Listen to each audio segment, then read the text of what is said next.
नमस्कार साथियों, आप लोगों का स्वागत है हमारे YouTube चैनल मस्त राम स्टडी हिमाचल पर। मैं मस्त राम आपका स्वागत करता हूं हमारे इस चैनल पर। साथियों, आशा करता हूं कि आप अपनी अपनी जगह सही से होंगे और आपकी स्टडी बिल्कुल सही से चल रही होगी। तो साथियों, आज मैं आपको बताने वाला हूं कि जो हमारा मुगल काल है वो किस तरह से मुगलों की वंशावली रही है। क्योंकि मैं मुगल काल पढ़ा रहा हूं, मुगल काल जो है वो एक बहुत बड़ा चैप्टर है। इसलिए सबसे पहले मैं बताना चाहता हूं कि मुगलों की जो वंशावली है वो किस प्रकार से रही है, कहां से मुगलों की सत्ता कमजोर होना शुरू हो गई थी। तो सबसे पहले आता है नाम बाबर का। बाबर जो है वो उज्बेकिस्तान से आया था हमारे हिंदुस्तान में, फरगना से आया था। हमारे हिंदुस्तान में आधुनिक उज्बेकिस्तान है। तो फरगना से जब वो हिंदुस्तान में आता है तो पानीपत का पहला युद्ध होता है, the battle of Panipat, first वार। पानीपत के पहले युद्ध में वो हमारे हिंदुस्तान में आता है। उससे पहले भी आया था, मैं पहले भी इसको बता चुका हूं। तो पहले आता है और लोधी वंश को खत्म करने के बाद वो मुगल वंश की स्थापना करता है बाबर। और बाबर का जो शासन काल है वो 1526 से लेकर 1530 तक रहा है। उसके बाद नाम आता है हुमायूं का। हुमायूं की जो शासन काल है वो दो भागों में डिवाइड हो जाता है। वो दो भागों में डिवाइड हो जाता है क्योंकि 1526 से लेकर 1540 तक, 1526 से 1540 तक हुमायूं का काल आता है। उसके बाद शेरशाह सूरी जो है वो हुमायूं को हरा देता है, हुमायूं को वो हरा देता है और हुमायूं यहां से भाग जाता है। तो इसलिए उसका शासन जो है वो दो भागों में डिवाइड हो जाता है। फिर हुमायूं वापस आता है 1555 में, 1555 से लेकर 1556 तक ये रहता है। इसलिए इसका जो शासन काल है वो दो भागों में बंट जाता है। उसके बाद आता है अकबर। अकबर जो है वो 1556 में आता है और 1605 तक ये शासन करता है भारत पर।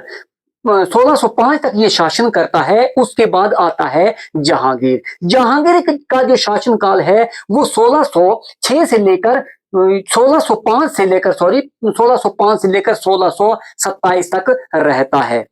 और उसके बाद आता है शाहजहां, जिसने ताजमहल जैसे और बड़ी बड़ी इमारतों का, दिल्ली जैसे लाल किले का निर्माण करवाया था शाहजहां। तो वो आता है 1627 से 1658 तक वो शासन करता है। उसके बाद आता है औरंगजेब। जो औरंगजेब है वो 1658 से लेकर 1707 तक रहता है। उसके बाद की जो आगे वंशावली है ये कमजोर हो जाती है। जब औरंगजेब का मृत्यु होती है तो मुगल काल जो है उसके बाद अपने पतन की ओर चलता है। वहां तक तो जो औरंगजेब था वहां तक तो किसी ने भी सांस लेने की भी यहाँ फुर्सत नहीं थी बाहर के आदमी को, क्योंकि औरंगजेब एक बहुत ही क्रूर शासक था और बहुत ही योग्य शासक भी था। अपनी जो शासन प्रणाली थी उसके लिए बहुत ही योग्य शासक था। जब औरंगजेब की मृत्यु हो जाती है 1707 में, तो उसके बाद जो है वो मुगल काल जो है, जो मुगलों की सत्ता थी वो धीरे धीरे कमजोर होना शुरू हो जाती है। इसकी सही कहानी जो शुरू होती है तो भारत पर नादिर शाह का आक्रमण होता है। जब भारत पर नादिर शाह आक्रमण करता है तो ईस्ट इंडिया कंपनी जो है वो 1608 में ही हमारे हिंदुस्तान में आ चुकी थी और उन्होंने अपना विस्तार करना शुरू कर दिया था। जैसे ही औरंगजेब की मृत्यु हो जाती है और फिर भारत पर जो नादिर शाह आक्रमण करता है तो ईस्ट इंडिया कंपनी का हौसला बुलंद हो जाता है कि अब भारत की जो सत्ता है वो कमजोर हो चुकी है। तो ईस्ट इंडिया कंपनी ने अपने पैर पसारने शुरू कर दिए और फिर आता है the battle of Plassey.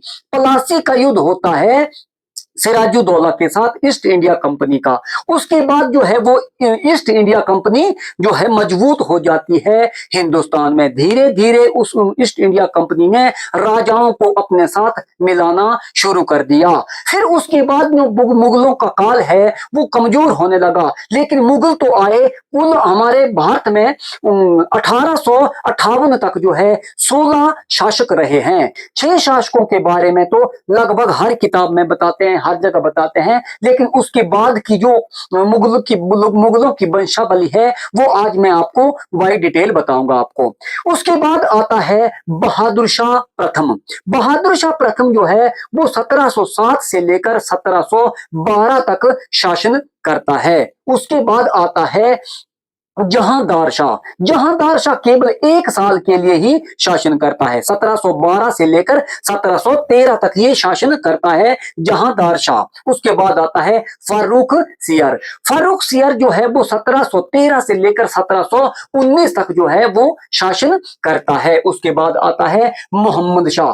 Mohammad Shah 1719 से लेकर 1748 तक शासन करता है। इसका शासनकाल जो है वो लंबा रहा है, 1719 से 1748 तक रहा है। लेकिन ईस्ट इंडिया कंपनी के प्रभाव में इनकी जो सत्ता थी, इनके जो क्षेत्र थे वो सिकुड़ना शुरू हो गए थे। वो केवल सीमित क्षेत्र जो है वो मुगलों के पास बचे थे। उसके बाद आता है अहमद शाह। अहमद शाह 1748 से लेकर 1754 तक जो है शासन करता है। उसके बाद आता है आलमगीर द्वितीय। आलमगीर द्वितीय 1754 से लेकर 1759 तक शासन करता है। उसके बाद आता है शाह आलम द्वितीय। शाह आलम द्वितीय 1759 से लेकर 1806 तक ये शासन करता है। उसके बाद आता है अकबर द्वितीय। अकबर दो हुए, एक द ग्रेट अकबर हुआ है, एक हुआ है अकबर द्वितीय। अकबर द्वितीय का शासनकाल जो है वो 1806 से लेकर 1837 तक रहा है। अंत में रहा है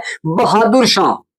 बहादुर शाह जो था उसका शासनकाल जो था वो 1837 से लेकर 1858 तक रहा है। और 58 के बाद जो है वो ईस्ट इंडिया कंपनी ने अपने जो वायसराय थे उनको हटाकर उनकी जगह जो है वो लॉर्ड जो है यहाँ पर वायसराय को नियुक्त कर दिया था। और इसके बाद जो है वो फिर काल ईस्ट इंडिया कंपनी का काल जो है वो शुरू होता है। तो ये थी वंशावली मुगलों की। साथियों, अगर वीडियो सही लगी हो, अच्छी लगी हो तो सब्सक्राइब जरूर करना और बेल आइकन जरूर दबाना। अगली वीडियो मिलेंगे, तब तक के लिए जय हिंद, नमस्कार।